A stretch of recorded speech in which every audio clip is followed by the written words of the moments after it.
பெரியார் ஊர்வலத்திலே போகிறார். பெரியார் மீது எவனோ ஒருவன் செருப்பை தூக்கி எரிகிறான். இங்கேதான் கவனிக்க வேண்டும். பெரியாரைத்தான் எவனோ ஒரு கயவன் செருப்பை தூக்கி அடித்தான்.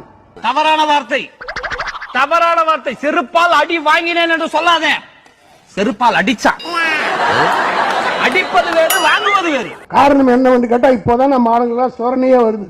ஏன்னா நம்மளும் சொரணை இல்லாம ஆகிட்டோம். என்ன பண்ண சொல்ற? கொள்ளக்கார மத்தியில மாட்டிக்கிட்டு சிக்கி சீரழிறது என் பொழப்பா போச்சு. ஓட்டுக்காக எல்லாத்தையும் மறந்துட்டோம். மனசாட்சிக்கு விரோதமா எல்லாம் சிலர் பேசணும். கலவாணி பண்ண உங்களுக்கு அவ்வளவு காலமா? ராத்திரி போல் பார்க்காம நாயா உழைக்கிறோம்னா.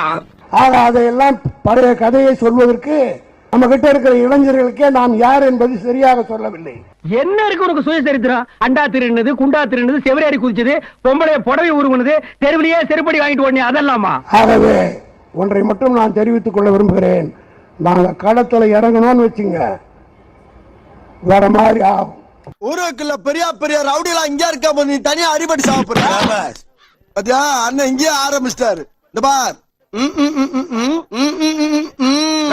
ஒரு காலத்தில் நாங்க சொன்னவங்கதான் தூக்கி பிடிச்சா கொடி, திருப்பி பிடிச்சா தடி என்று சொல்லி இந்த கட்சிக்கு வந்தவங்க நாங்கெல்லாம்.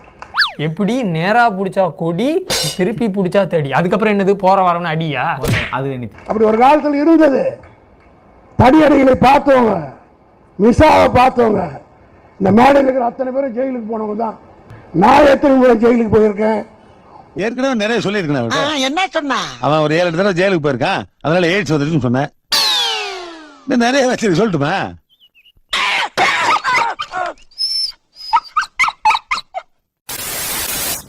பாத்தீங்களா?